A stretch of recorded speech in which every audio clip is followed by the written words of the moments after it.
কইরা ভাঙ্গে রে অন্তর।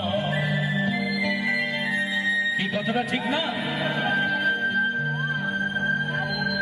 মানুষ বড়ই স্বার্থপর রে, বড়ই স্বার্থপর।